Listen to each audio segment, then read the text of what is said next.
Hello friends, I am Samir Gelani, Saraswati group of education online લેક્ચરમાં આપ સૌ વિદ્યાર્થીઓનું હાર્દિક સ્વાગત છે. વિદ્યાર્થી મિત્રો, આપણે ચેપ્ટર નંબર 2 સંચાલનના સિદ્ધાંતો વિશેની સમજૂતી મેળવી રહ્યા છીએ, જેમાં આપણે અગાઉ વૈજ્ઞાનિક સંચાલનના સિદ્ધાંતો શ્રી ફ્રેડરિક ટેલરે જે આપેલા હતા એમના વિશેની સમજૂતી મેળવી, એમના વિચારો વિશેની સમજૂતી મેળવી, તેમજ એમની જે પ્રયુક્તિઓ છે, જે સમય નિરીક્ષણ, ગતિ નિરીક્ષણ અને ભિન્ન વેતન દરની ભલામણ, આ ત્રણ પ્રયુક્તિ વિશે આપણે સમજૂતી મેળવી. હવે આપણે આ લેક્ચરની અંદરમાં શ્રી હેનરી ફેયોલે આપેલા સંચાલનના સિદ્ધાંતો વિશેની આપણે સમજૂતી મેળવીશું. હવે આ પાઠની અંદરમાં બે જ વ્યક્તિઓ હતા. મેં તમને અગાઉ પણ કીધેલું હતું કે જેમાં સંચાલનના સિદ્ધાંતોની રજૂઆત કરનાર બે વ્યક્તિઓના આ સિદ્ધાંતો આપણે પરીક્ષાની અંદરમાં ખાસ આ પાઠની અંદરમાંથી ભણવાના છે. એમાંના આપણે એક વ્યક્તિ શ્રી ફ્રેડરિક ટેલરના વિચારો, સિદ્ધાંતો વિશેની આપણે સમજૂતી મેળવી લીધી છે. હવે વ્યક્તિ આવે છે શ્રી હેનરી ફેયોલ. હવે હેનરી ફેયોલ શું હતા, કોણ હતા? આપણે પરીક્ષાની અંદર એક માર્કનો પ્રશ્ન પૂછે, શ્રી હેનરી ફેયોલ કોણ હતા? ઘણા લોકો પ્રશ્ન જવાબ લખતા હોય છે. હેનરી ફેયોલ એક માણસ હતા. માણસ જ હતા, હું ક્યાં ના પાડું છું. પણ એ શું હતા તો કે એ એક ફ્રેન્ચની અંદર એન્જિનિયર હતા. એ ફ્રેન્ચની અંદરમાં એક એન્જિનિયર અને એક સફળ ઉદ્યોગપતિ તરીકેનું એને બિરુદ મળ્યું હતું. સફળ ઉદ્યોગપતિનું બિરુદ શું કામ એને મળ્યું? શ્રી હેનરી ફેયોલ છે કે જે એક કારખાનાની અંદરમાં એક મેનેજર તરીકેની કામગીરી કરતા હતા, જેની અંદર સંચાલનની કાર્યક્ષમતામાં ક્યાંક ક્યાંક ખામીઓ જોવા મળતી. હવે સંચાલનની ખામીઓ જોવા મળે તો સ્વાભાવિક છે કે ધંધાકીય એકમની અંદરમાં ક્યાંક સફળતાની અંદરમાં અવરોધો ઊભા થતા હોય છે. હવે એ અવરોધો વિશેનો અભ્યાસ, સંચાલનની કાર્યક્ષમતા વધારવા ઉપરનો અભ્યાસ શ્રી હેનરી ફેયોલે કરેલો હતો. આગળ આપણે જે શ્રી ફ્રેડરિક ટેલરનો અભ્યાસ કર્યો ને, એમાં એક ખાસ બાબત જો તમે કદાચ બધા લેક્ચર ઉપર ફોકસ કરેલું હશે ને, તેમાં કામદાર, કર્મચારીની કાર્યક્ષમતા એ જ વિશે મેં સમજાવ્યું છે.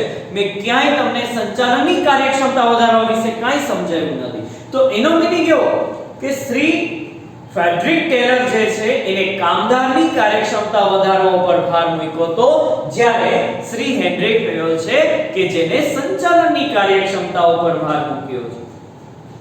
અને આમાં મેં તમને કીધું હતું કે ધંધાકીય એકમમાં મુખ્યત્વે બે જ વર્ગ કામ કરે છે મિત્રો, એક માલિકો અને કામદાર. માલિકો કઈ સપાટીએ હોય? ઉચ્ચ સપાટીએ હોય. કામદારો કઈ સપાટીએ હોય? નિમ્ન સપાટીએ હોય. કામદારોએ શું કરવાનું છે? માત્ર ને માત્ર કામ કરવાનું છે. એટલે કામદારની કાર્યક્ષમતા જે ઘટતી હતી એના ઉપર શ્રી ફ્રેડરિક ટેલરે ઘણા બધા વિચારો અને ઘણા બધા સિદ્ધાંતો રજૂ કર્યા છે કે જેની મદદથી કામદારની કાર્યક્ષમતા વધારી શકાય છે. હવે તો ઉપર જે માલિક છે તો એ તો સંચાલન કરતા હોય છે. જો એની કાર્યક્ષમતા, એની સંચાલનની અસરકારકતા વધારવા પર આપણે ભાર નહીં મૂકીએ તો સ્વાભાવિક છે કે સંચાલન અસરકારક નહીં સાબિત થાય, અને અસરકારક સાબિત નહીં થાય એટલે કામદારની કાર્યક્ષમતા પણ ન વધારી શકાય. એટલે શ્રી હેનરી ફેયોલે ટોપ લેવલ જે મેનેજરની સપાટી છે, જે સંચાલકોની સપાટી છે, એના ઉપર એને અભ્યાસ કરી અને એને પોતાના સિદ્ધાંતો રજૂ કર્યા. અને એ સિદ્ધાંતો એ ધંધાકીય એકમની અંદર એટલા બધા અસરકારક સાબિત થયા કે જેના કારણે પ્રોફિટનું પ્રમાણ સૌથી વધુ થવા માંડ્યું. એટલા માટે એને એક સફળ ઉદ્યોગપતિ તરીકેનું પણ બિરુદ આપવામાં આવ્યું. એટલે શ્રી હેનરી ફેયોલ શું હતા તો એક ફ્રેન્ચ એન્જિનિયર હતા, અને સાથે સાથે આપણે શું કીધું, એક સફળ ઉદ્યોગપતિ તરીકે પણ ઓળખવામાં આવે છે. હવે ત્યારબાદ એને સિદ્ધાંતો આપ્યા, જે 14 સિદ્ધાંતો આપ્યા. જો અહીં લખેલું છે 14 ઉપર મેં રાઉન્ડ કરેલું છે. એને કેટલા સિદ્ધાંતો આપ્યા છે? 14 સિદ્ધાંતો આપ્યા. શ્રી ફ્રેડરિક ટેલરે કેટલા આપ્યા હતા મિત્રો? યાદ છે? 8. જો તફાવતના મુદ્દા પણ થઈ જાય. Shri Frederick Taylor, Shri Henri Fayol. Shri Henri ફેયોલે આ સિદ્ધાંતો ક્યારે રજૂ કર્યા છે? 1916 માં 1916 ની અંદરમાં એને સિદ્ધાંતો રજૂ કર્યા અને આ સિદ્ધાંતોની ડિટેલ્સમાં ચર્ચા લખી અને એ ચર્ચા એને એક લખવા માટે એક પુસ્તક એને બનાવ્યું અને પુસ્તકનું નામ આપ્યું એને ઔદ્યોગિક અને સામાન્ય સંચાલન. ઔદ્યોગિક અને સામાન્ય સંચાલન, અંગ્રેજીમાં એનું નામ છે industrial and general management. Industrial and general management કે જેમણે સંચાલકોની કાર્યક્ષમતા વધારવા ઉપર ભાર, જ્યારે શ્રી ફ્રેડરિક ટેલરે કામદારની કાર્યક્ષમતા ઉપર. ઉચ્ચ સપાટી કે તમે કીધું ત્રણ સપાટી છે. ઉચ્ચ સપાટી હોય, મધ્ય સપાટી હોય, નિમ્ન સપાટી હોય. જે આપણે આકૃતિ આ રીતે આપણે દોરી શીખી જ ગયા છીએ. ઉચ્ચ સપાટી, મધ્ય સપાટી અને નિમ્ન સપાટી હોય. તો આ જે ત્રણ સપાટી છે એ ત્રણ સપાટીની અંદરમાં સંચાલન કઈ સપાટીએ થતું હોય? ઉચ્ચ સપાટીએ થતું હોય. તો એ સંચાલનની કાર્યક્ષમતા વધારવા માટે શ્રી હેનરી ફેયલે 14 સિદ્ધાંતો આપ્યા છે. આ 14 સિદ્ધાંતો જો તમે સમજી લ્યો અને જો એને એપ્લાય કરતા શીખી જાઓ અને જોઈ તમારા ધંધાકીય કંપનીમાં 14 સિદ્ધાંતો તમે અમલમાં મૂકો એટલે તમારા ધંધાકીય એકમની સફળતા ચોક્કસ છે. આજે આધુનિક સમયમાં પણ કંપનીઓ આ 14 સિદ્ધાંતોનો ઉપયોગ કરે છે. આપણી સંસ્થા જે શૈક્ષણિક સંસ્થા છે તો એની અંદરમાં પણ 14 સિદ્ધાંતો ફોલો થાય છે. જ્યારે આપણે 14 સિદ્ધાંતો સમજી લેશું ત્યારે હું તમને આખું એક સ્કૂલની અંદરમાં પણ આ 14 સિદ્ધાંતો ક્યાં એપ્લાય થાય છે ને એ હું તમને સમજાવતો જઈશ. ઉદાહરણ આપણે આખું સમજીશું અને તમે પણ જ્યારે હું સિદ્ધાંતો તમને સમજાવું ને ત્યારે તમે પણ એક સ્કૂલના મેનેજમેન્ટની અંદરમાં એક ઝાંખી કરજો, એક દ્રષ્ટિ કરજો, જેથી તમને ખબર પડે કે હા આવો સિદ્ધાંત પણ પ્રેક્ટિકલી આપણે સંસ્થાની અંદરમાં જોઈએ જ છે. છતાં હું તમને ઉદાહરણ તરીકે સમજાવતો જઈશ. 14 સિદ્ધાંતો આપ્યા અને ઈ જ્યારે એને 14 સિદ્ધાંતો આપ્યા ત્યારે સંપૂર્ણપણે નવા જ હતા. એને જે કંપનીની અંદર કામ કરતા હતા એ કંપનીની અંદરમાં એને જોયું કે આવી નિષ્ફળતા ઊભી થાય છે અને શાના કારણે થાય છે તો કે એને જે પોતાના વિચારો જોઈએ અમરમાં મૂક્યા એને ખબર પડી કે આવા કારણોસર થાય છે. તો ઈ દૂર કરવા માટે મારે શું કરવું? તો ઈ દૂર કરવા માટે એને 14 સિદ્ધાંતો નાખ્યા અને 14 સિદ્ધાંતો એ ધંધાકીય કંપની અમલમાં મૂકવા માટે એને એટલી મથામણ કરી અને 14 સિદ્ધાંતો છે એ સફળ સાબિત થયા. આજે એક સંચાલક તરીકે તો ખાલી કંપનીની અંદરમાં તમારી પાસે સંચાલન અંગેનું જ્ઞાન હોય એ ખાલી પૂરતું મર્યાદિત નથી. એ જે જ્ઞાન છે એ જ્ઞાનને તમારે અમલમાં પણ મૂકવું પડે. જો આ લખ્યું છે કે ઔદ્યોગિક એકમમાં સંચાલકે સફળ થવું હોય તો માત્ર ને માત્ર ખાલી જ્ઞાન જ મહત્વનું નથી. આજે તમે કહો મારી પાસે જ્ઞાન છે, નોલેજ ઇઝ પાવર, આ વાક્ય સંપૂર્ણ શક્ય નથી.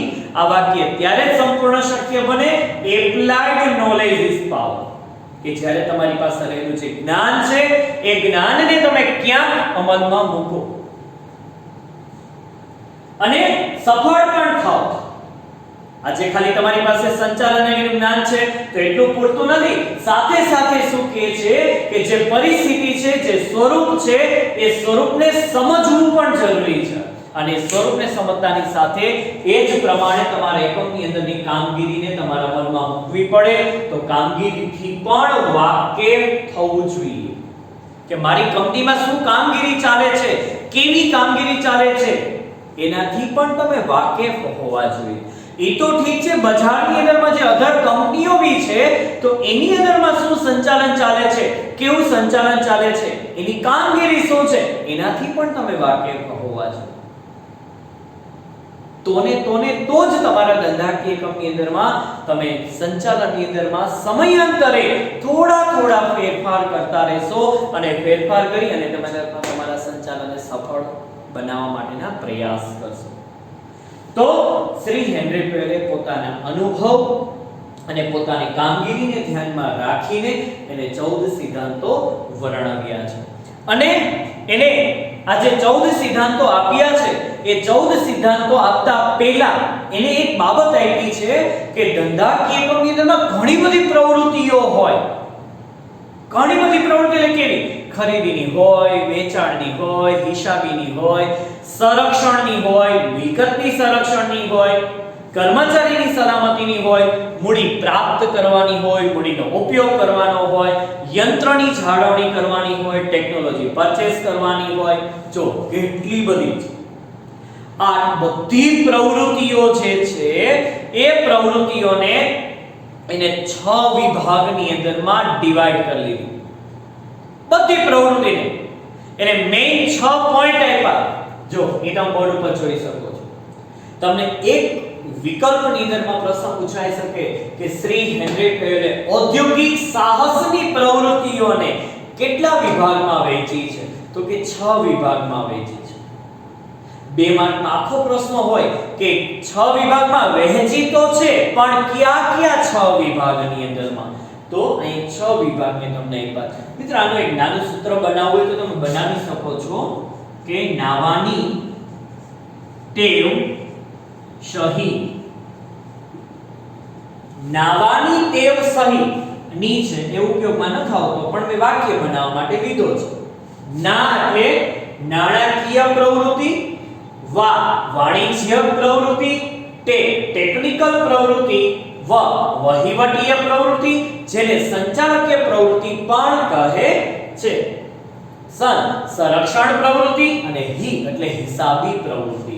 આ 6 પ્રવૃત્તિને વહેંચી અને એકમની જેટલી પ્રવૃત્તિઓ થાય છે અને જેને લાગતી વળગતી પ્રવૃત્તિઓ છે એને ની અંદરમાં ડિવાઇડ કરી લીધી. જેમ કે જો મૂડીની વસ્તુ આવે, મૂડીની બાબત આવે, મૂડીને પ્રાપ્ત કરવી, મૂડીની જાળવણી કરવી, મૂડીનો ઉપયોગ કેવી રીતે કરવો, ક્યાં કરવો, એ જે નફો પ્રાપ્ત થાય એમાંથી એનું પુનઃરોકાણ ક્યાં કરવું, કેવી રીતે કરવું, બધા મૂડીને લગતા પ્રશ્ન છે મિત્રો. તો મૂડીને લગતા પ્રશ્ન થાય એ બધા કેમાં મૂકી દેવાના? નાણાકીય પ્રવૃત્તિમાં મૂકી દેવાના. શેમાં મૂકી દેવી? નાણાકીય પ્રવૃત્તિમાં. તો જો અહીં એક છે સામે નાણાકીય પ્રવૃત્તિમાં કઈ બાબત એને મૂકી? મૂડીની પ્રાપ્તિ. એટલે તમારા ધંધાકીયમાં કેટલી મૂડીની જરૂર છે, મૂડીની પ્રાપ્તિ કર્યા પછી મૂડી ક્યાંથી મેળવવી એ હારો વિચાર લેવાનો. સાથે એ મૂડીનો તમારો ઉપયોગ કરવાનો છે, તો મૂડીનો ક્યાં ઉપયોગ કરવો, કેવી રીતે ઉપયોગ કરવો એ પણ નક્કી કરવાના પ્રશ્ન આવશે. ભંડોળની જાળવણી, ભંડોળ મીન્સ મૂડી. તમારે મૂડીનું રક્ષણ કેવી રીતે કરવું, સાચવણી કેવી રીતે કરવી, પ્લસ જે નફો થાય એ નફામાંથી પુનઃરોકાણ કેટલું કરવું. તો આ બધી પૈસાની વાત આવી, મૂડીની વાત આવી. તો એ બધા પ્રશ્ન અને બધી પ્રવૃત્તિઓને એક જ ડિપાર્ટમેન્ટમાં નાખી દીધી. શેમાં નાખી દીધી?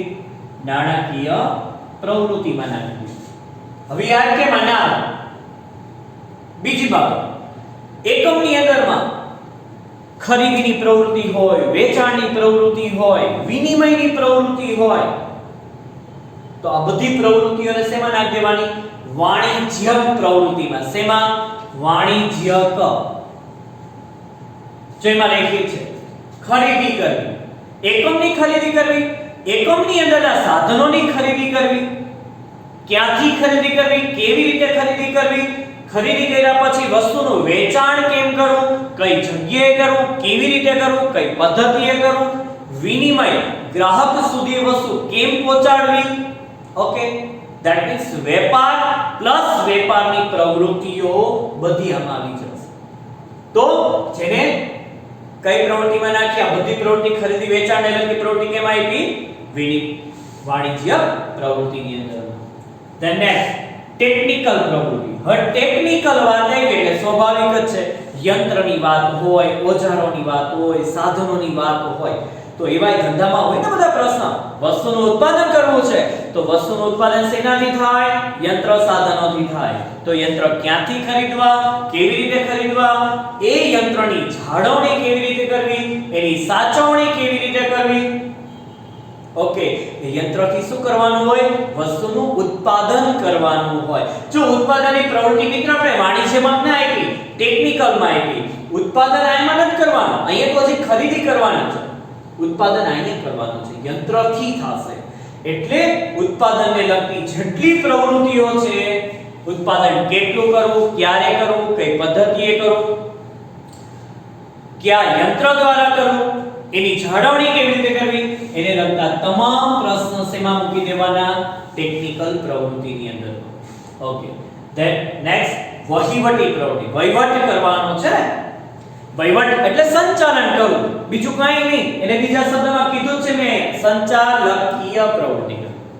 હવે તમારી પાસે મૂડી છે, યંત્ર છે, બધુંય છે, તો ઉત્પાદન કરવું પડશે ને. તો આખું એનું મેનેજમેન્ટ કરવું પડશે, એનું સંચાલન કરવું પડે.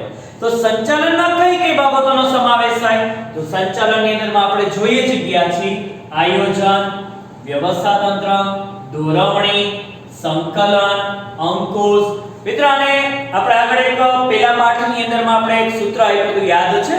શ્રી લ્યુથર ગ્યુલિક વાળું, POSD CORB, જેને કહેવાય post form. P for planning means આયોજન, O for organization means વ્યવસ્થાતંત્ર, S for staffing means કર્મચારી વ્યવસ્થા, D for directing દોરવણી, CO for coordination સંકલન, and R for reporting માહિતી પ્રેષણ, B for budgeting અંદાજપત્ર, and then last C for controlling means અંકુશ. આ બધી પ્રવૃત્તિ આયોજન કરવું, ગોઠવણી કરવી, કર્મચારીને દોરવણી આપવી મીન્સ કે માર્ગદર્શન આપવું, બધા જ કર્મચારીઓ વચ્ચે એક સૂત્રતા સાધવી, બધા કર્મચારીઓ પર દેખરેખ રાખવી, આવી બધી પ્રવૃત્તિ વહીવટને લગતી પ્રવૃત્તિ થાય એટલે એને આપણે દાખલ કરી વહીવટી પ્રવૃત્તિ અથવા સંચાલકીય પ્રવૃત્તિમાં. હવે તમારે કંપની અંદરમાં કર્મચારીઓ હોય, સાધનો હોય, ઉત્પાદન થયેલું હોય, યંત્ર હોય, તો આ બધાની સાચવણી, આ બધાની જાળવણી, આ બધાની સલામતી કરવી પડે. તો સલામતી સેફટી માટેની બધી જ બાબતો શેમાં આવશે? સંરક્ષણ પ્રવૃત્તિની અંદરમાં આવશે. જેમાં કર્મચારીઓની સલામતી, કર્મચારીને સલામત રાખવો છે, કર્મચારી આપણે કંપની અંદરમાં લોંગ ટાઈમ સુધી ટકે એવા પ્રયત્નો કરવા છે. તો એના માટે તમારે શું કરવું જોઈએ? તો એની બઢતી છે, એને જે કાંઈ છે વધારે વેતન આપવાની વાત છે, પેન્શન આપવાની વાત છે, ગ્રેચ્યુટી આપવાની વાત છે. તો આ બધી વસ્તુ કર્મચારીની સલામતીની વાત, આ નોકરીની બાબતમાં સલામતી છે. પછી કર્મચારીની શારીરિક સેફટી બી આવે. દાખલા તરીકે ખીણમાં તમે કામ કરતા તો માથે હેલ્મેટ હોવું અનિવાર્ય છે. ભઠ્ઠીઓમાં કામ કરતા તો હાથ મોજા, પગ મોજા છે એ હોવા અનિવાર્ય છે. પછી લેબની અંદરમાં તમે સાયન્સ લેબની અંદરમાં કામ કરતા હો તો એનો આખો ડ્રેસીસ આવે છે પહેરવાનો, તો એ જરૂરી છે. શું કામ? એની સેફટી માટે. તો કર્મચારીની સલામતીની વાત આવે, ત્યારબાદ મિલકતોની સલામતીની વાત આવે.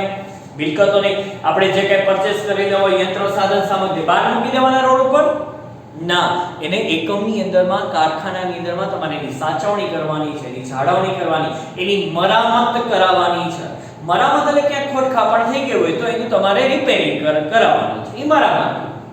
માલ સામાન, જે કાચો માલ છે, તૈયાર માલ છે, અર્ધ તૈયાર માલ છે, તો એના માટે ગોડાઉનની વ્યવસ્થા હોવી જોઈએ જેથી એમાં માલ સામાન સચવાઈ રહે, પડ્યો રહે, જેમાં એના હવામાન ઉપર અસર કાંઈ ન થાય. તો આ બધી સેફટીની વાત છે. કેની સેફટીની વાત થઈ? એક કર્મચારીની સેફટી, મિલકતોની સેફટી અને માલ સામાનની સેફટી. તો એ બધી પ્રવૃત્તિ શેમાં આવી જશે? સંરક્ષણની પ્રવૃત્તિમાં આવી જશે. એન્ડ ધેન લાસ્ટ છે હિસાબીની વાત આવે છે. સ્વાભાવિક છે કે જ્યારે બધી પ્રવૃત્તિ કરી લીધી હોય, બધી પ્રવૃત્તિ કરતાની સાથે કંપનીઓ પોતાના હિસાબો પણ રાખતા હોય છે. શું કામ? ખબર પડે આવક અને ખર્ચ, પ્રોફિટની ખબર પડે. તો એના માટે અમુક પ્રકારના નાણાકીય પત્રકો તૈયાર કરવાના થતા હોય, હિસાબી પત્રકો તૈયાર થતા હોય, તેમજ જરૂરી આંકડાકીય માહિતીઓની રિક્વાયરમેન્ટ હોય. જો નાણાકીય પત્રકો, હિસાબી પત્રકો છે કહે છે, આપણે એક વસ્તુ જોઈએ કે માલ સામાનની અવરજવર, એના માટે એની પાસે કા લીફો અને ફીફો પદ્ધતિનું એક આખું પત્રક હોય. ફીફો પદ્ધતિ એટલે ફર્સ્ટ ઇન ફર્સ્ટ આઉટ. જે માલ પહેલા ઉત્પાદન થયો એ બજારમાં મૂકી દેવાનો. તો એનો પત્રક તૈયાર થાય, કેટલું ઉત્પાદન થયું અને કેટલો બજારમાં ગયો. લીફો લાસ્ટિંગ ફર્સ્ટ આઉટ, જે છેલ્લે માલ ઉત્પાદન થયેલો છે એ પહેલા છે. બરાબર? તો એનું એક આખું પત્રક તૈયાર થાય જેને સ્ટોક પત્રક કહેવાય. શું કહેવાય? સ્ટોક પત્રક. પછી હિસાબો, જેમાં કાચું સરવૈયું હોય, આવા અલગ અલગ પત્રકો તૈયાર કરી, વાર્ષિક હિસાબ હોય, બેલેન્સ શીટ હોય યરલી.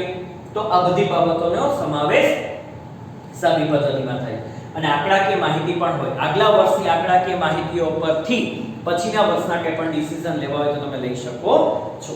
તો શ્રી હેનરી ફેયોલે આ બધી પ્રવૃત્તિઓ છે એ ધંધાકીય એકમમાં થતી હોય અને આ બધી પ્રવૃત્તિઓને એને આ 6 વિભાગની અંદરમાં વહેંચી નાખી છે. તો પહેલા આપણે પ્રશ્ન ભણ્યા, શ્રી હેનરી ફેયોલે ઔદ્યોગિક સાહસને 6 વિભાગમાં વહેંચી છે. એકવાર આપણે ફરી પાછું જોઈએ. નાવાની ટેવ સહી, તમે જે નાઈ રહ્યા છો ટેવ તમારી સાચી છે. નાવાની ટેવ સહી. ના એટલે નાણાકીય પ્રવૃત્તિ, વા એટલે વાણિજ્ય પ્રવૃત્તિ, તે એટલે ટેકનિકલ પ્રવૃત્તિ, વ એટલે વહીવટીય પ્રવૃત્તિ, સમ એટલે સંરક્ષણ પ્રવૃત્તિ, હી એટલે હિસાબી પ્રવૃત્તિઓ. તો આપણે આ રીતે આપણે સંચાલનના સિદ્ધાંતો હેનરી ફેયોલના જે કંઈ છે એના વિશે આપણે ઔદ્યોગિક સાહસની 6 પ્રવૃત્તિઓ વિશેની તો સમજૂતી મેળવી. હવે પછીના લેક્ચરની અંદરમાં આપણે શ્રી હેનરી ફેયોલે આપેલા જે 14 સિદ્ધાંતો છે એમના વિશેની આપણે સમજૂતી મેળવીશું. આભાર.